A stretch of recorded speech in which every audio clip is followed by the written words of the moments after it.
Axios reports that Trump may fire Secretary of State Rex Tillerson, and he may give the job to who? The CIA director, Mike Pompeo. Now, this is all rumor, but you've heard it multiple places in the wake of the statement that you all heard reported, which was that Rex Tillerson referred to the president as a effing moron. And really before that, if you're paying any attention whatsoever, there's been a lot of strife between the two. Mike Allen and Jonathan Swift from Axios broke the story, and they say the relationship's beyond repair. They say after what Trump considered a strong trip to Vegas, here's one of the reasons they give. Strong trip, really strong trip. Who was he, Vince Vaughn? I played Vegas, and I rocked Vegas. He seethed when he got back, and he saw Tillerson's gaffe dominating cable news coverage. Everywhere he flipped, there was Tillerson's face instead of his, so maybe a jealousy thing. Next, they said the relationship is so toxic, sources tell Jonathan Swan and me that few in the White House think it can be rebuilt. There's zero trust between the West Wing and the State Department. And then, relating to the statement of the moron, they said NBC, which broke the moron story, said the chief of staff abruptly scrapped plans to travel with Trump on Wednesday so he could try to contain his boss's fury. So, do you buy it? Do I buy that? Do you buy these gonna get rid of Rex Tillerson? Yeah, these reasons. What are your thoughts? He's first of all, Trump is unpredictable, so he can do anything. Right? Yeah, he can fire himself. But God, I hope he does. Wouldn't that be great? That would be great. No, I think that he definitely, the thing that bothered him was him not denying that he called him a moron outright. I'm sure. First of all, it would drive anybody crazy. Second of all, yes, Tillerson's he dominated the media cycle, or the news cycle, whatever you call it, and so and Trump lives on that, and that's all he cares about. And of course, he got beaten out by that guy, so he wants to get rid of that guy. I don't want that guy stealing my TV time. Of course, that's Trump. That's exactly the level Trump operates on. It's no deeper. Trump called him a moron, or he called Trump a fucking moron. Yeah, absolutely. And one of the things that caught my attention in the report on why he called him a moron, he called him a moron because of but Trump's Afghanistan strategy. And specifically, the way that we've changed it is that they overturned a requirement that the troops be in the area of enemy forces before they fire.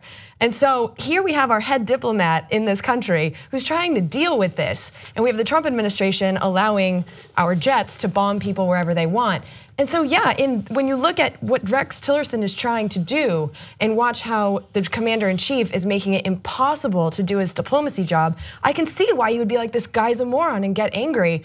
And instead of actually talking about that policy thing, we're talking about the news cycle and that being dominated. It's just like the priorities are so off. But Tillerson, his are correct. He called him a moron for a good reason. Our Afghanistan strategy is killing people.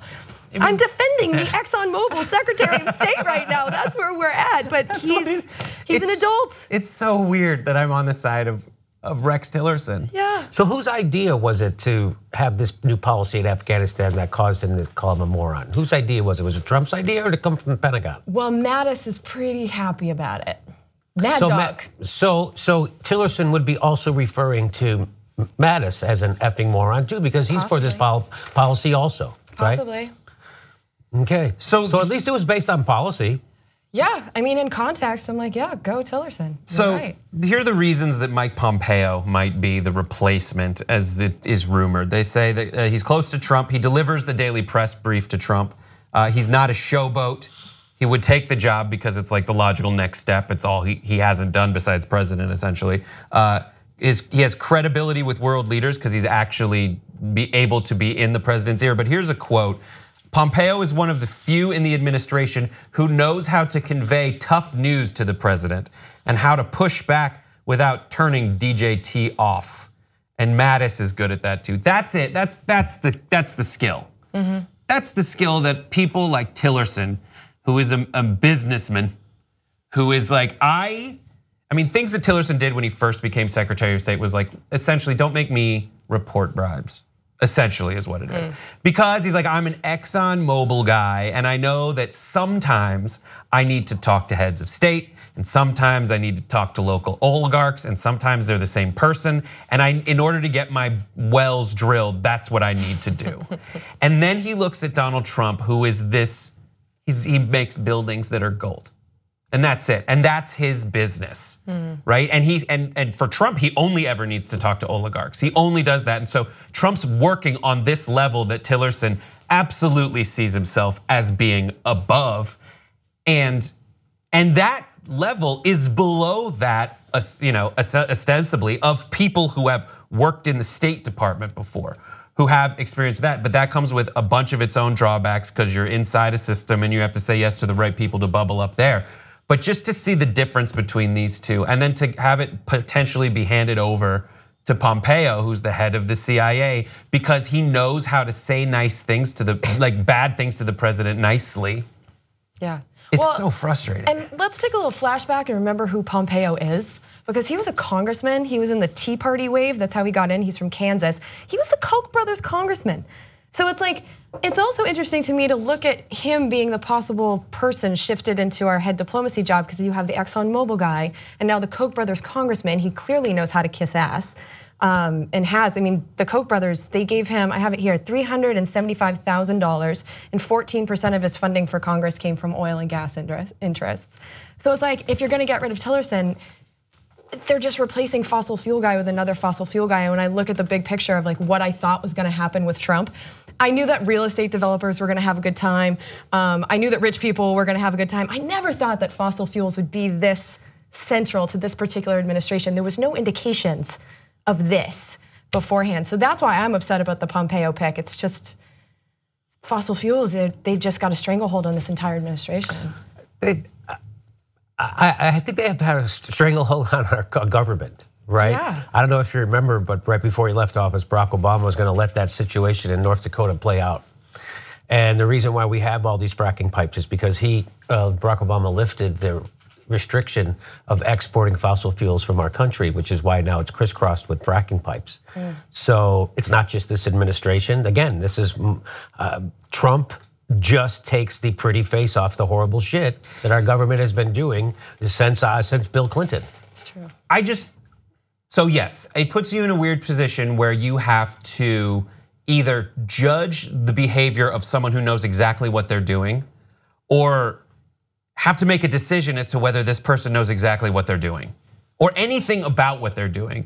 With Obama, at least I totally get what you're saying. He opened the Arctic to drilling. Obama opened the Arctic to drilling. As part of a strategy, it could be claimed to lower the price of gas and destabilize the people in other regions in the world. And it's totally business and commerce based, destabilize other countries that rely on fossil fuel exports, and you've seen that bear out. We make more oil now and more energy, and so now the Middle East is further destabilized, as Russia is as well. And that's why Putin hates Obama and hates Hillary, because he costs them jillions of dollars, right? In addition to a bunch of a long legacy of all that stuff.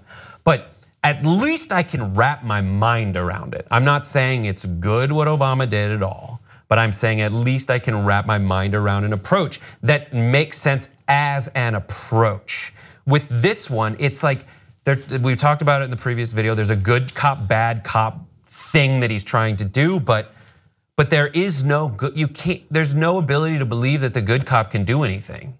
Now you've got Rex Tillerson, who goes up and is like, he said things like, I would like to talk, we can talk to the North Koreans, we can have a discussion.